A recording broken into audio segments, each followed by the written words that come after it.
I've always loved nostalgia. The soft crackling sound of records, the unique hiss of radios.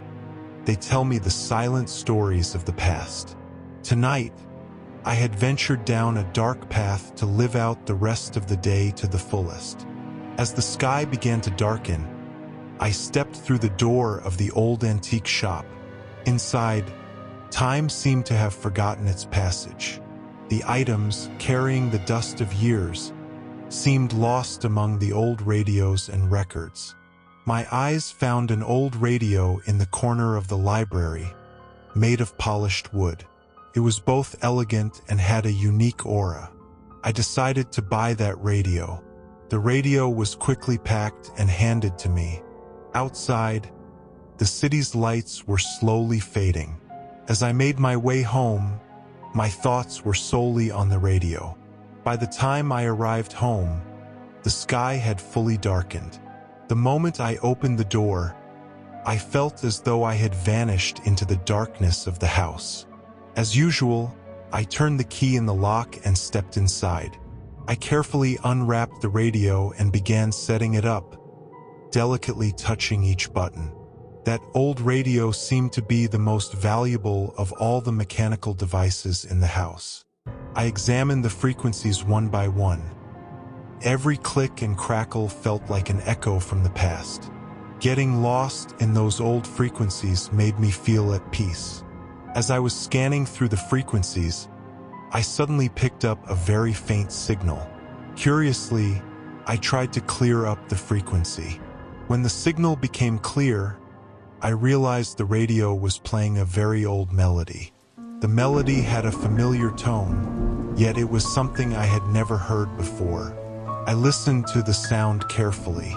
There was an old piano tune playing softly in the background. I continued to listen to this melody with curiosity. It felt like an echo from the depths of my own past, soothing yet with a disquieting sensation. After listening to the old melody for a while, the music suddenly cut off.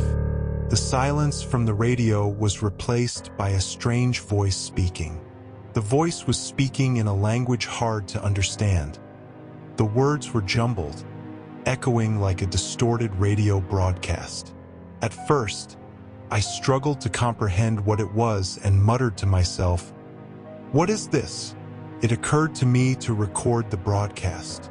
That way, I could listen to it again later and analyze it. I took out my phone and carefully recorded the sound of the broadcast. When it ended, I transferred the recording to my computer and went online to research this mysterious voice. However, despite the time I spent trying to decipher the sounds, I couldn't come to any logical conclusion. The sounds didn't resemble any known language, and this led me into a void.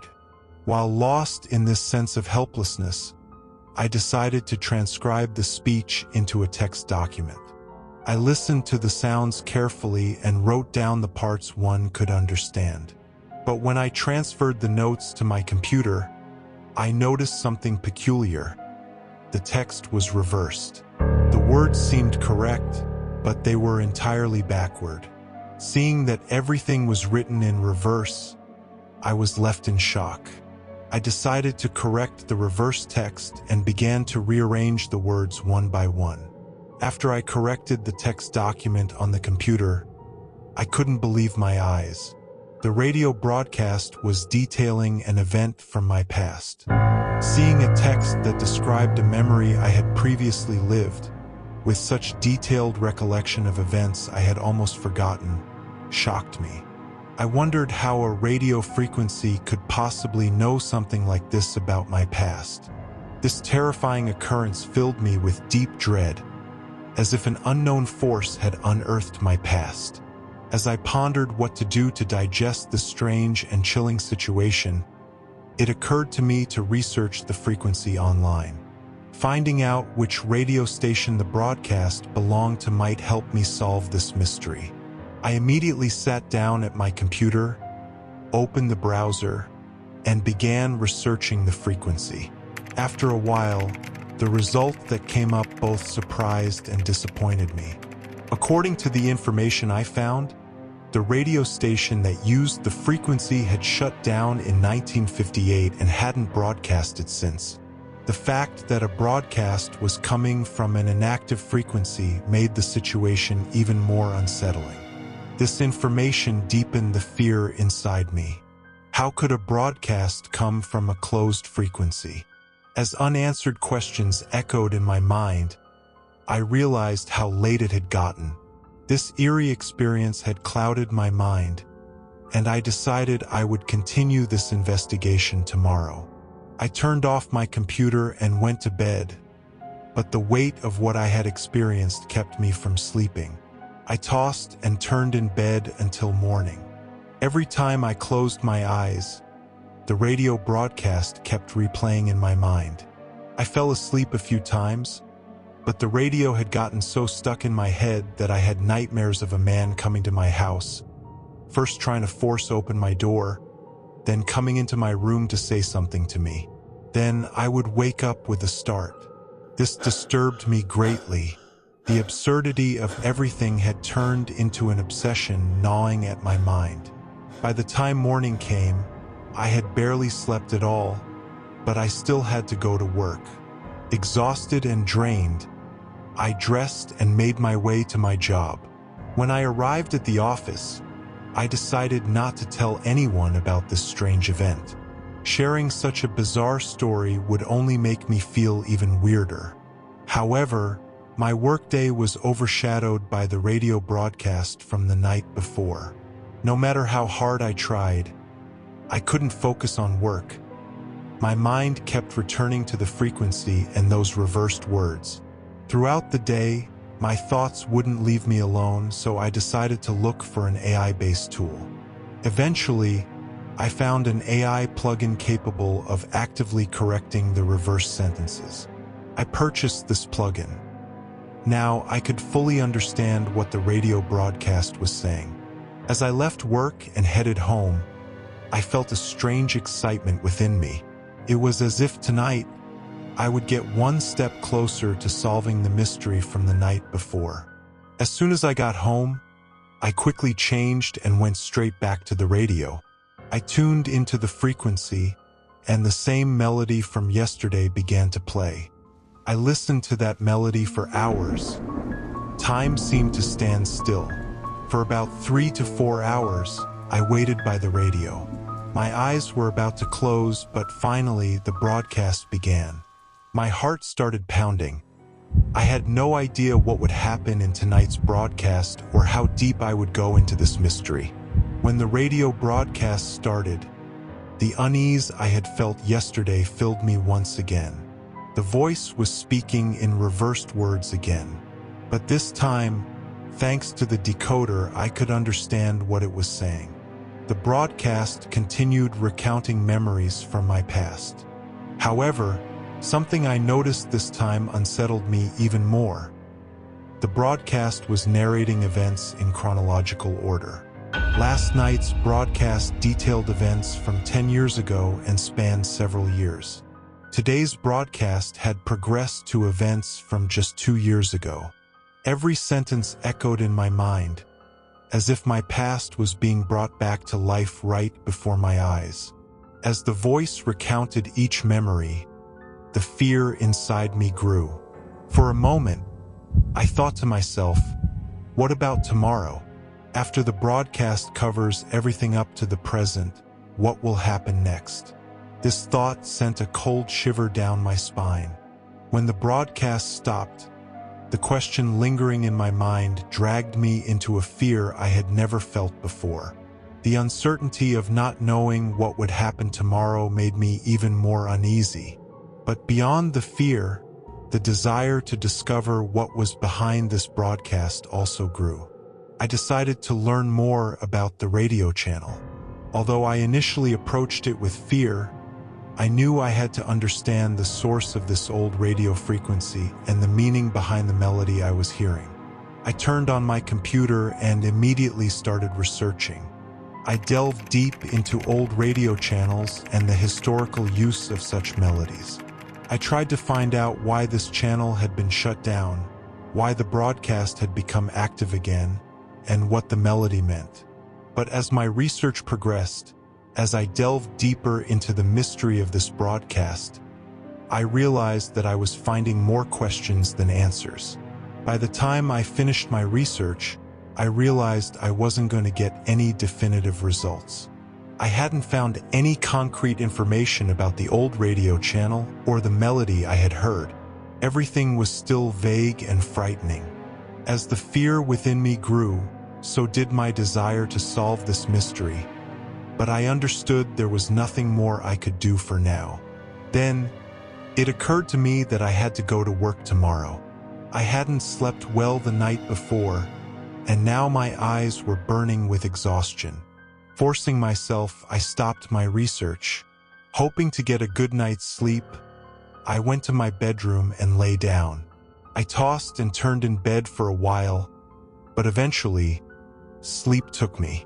While sleeping, I had the same dream again. A man entered my room and started saying something to me. The words were unintelligible, but his presence alone was enough to terrify me. I woke up, drenched in sweat, but this time I was lucky. It was morning, and I had to get up and go to work. Throughout the day, I tried to focus on my work, but my mind kept drifting back to yesterday's radio broadcast and the dream I had. I struggled not to tell anyone about it. The unease inside me was affecting my ability to be productive at work. The hours dragged on, and finally, I found relief as my shift ended and I could go home. As soon as I got home, I did what I had done the day before. I changed my clothes and sat down by the radio. The unease inside me was growing, but so was my curiosity. I tuned in to the same frequency, and the melody from yesterday began playing again. Hours passed, and the melody continued. After about 3 or 4 hours, the broadcast started again. The broadcast began, and that familiar voice once again filled the frequency. Slowly, more pieces of my past were recounted. Every sentence, every word, took me one step further back into my memories. I took a deep breath and waited for the most recent events to be narrated. Finally, the broadcast caught up to the day I bought the radio. The broadcast suddenly changed, and the narration continued in normal, clear sentences. For the first time, I heard a voice that was clear and understandable. The voice sounded familiar from somewhere, but I couldn't quite place it. My heart raced, my breath quickened. The voice continued speaking. My new victim has arrived. Unaware of the plan I had prepared for him, he bought the radio and happily went home. I started monitoring him with the listening device and tracking system I had placed inside the radio.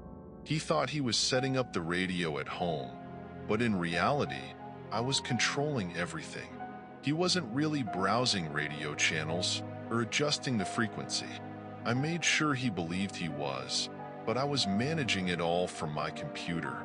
When I heard these words, it felt like I had been struck in the head. What is this? Who is this man? How does he know so much about me? Fear coursed through my veins. I was at a loss, terrified, but I continued listening to the broadcast. My victim thought the old melody at the beginning of the broadcast was just a random tune, but in fact, I used the melody to hypnotize him. Now, when I snap my fingers, you'll come out of the hypnosis. A buzzing in my head, a tremor in my body. I felt everything become clear all at once. The memories in the broadcast, none of them were mine. Shaken, I asked the radio in a trembling voice, "Why are you doing this to me? Who are you?" The man replied as follows, It's more fun this way. and he continued speaking coldly. After the broadcast ended, my victim decided to go to sleep. It was the perfect time for me to sneak in and set up the camera. I arrived at his house and tried to open the door. At first, I couldn't manage it, but after some effort, I got the door open. I quietly went upstairs to his room, but he was awake and staring at me in fear. Without wasting any time, I quickly lunged at him and grabbed him by the neck. As I knocked him out, I mentioned the melody I used for hypnosis. That way, what he experienced would feel like a dream to him. I set up the camera and left. As I heard these words, a cold chill ran through my body. Terrified, I realized that what I had experienced wasn't a dream, but reality. But I was a bit careless, and a few of the cameras were running low on battery, so I had to do it all over again the next day. Anyway, now that you know everything, let's get back to telling your story. My victim was frozen in shock, having just learned the truth about what had happened to him in the last few days. At that moment, I thought to myself that it was time to end the story. When I heard these words, I didn't understand what he meant. Just then, the door to my house slowly creaked open,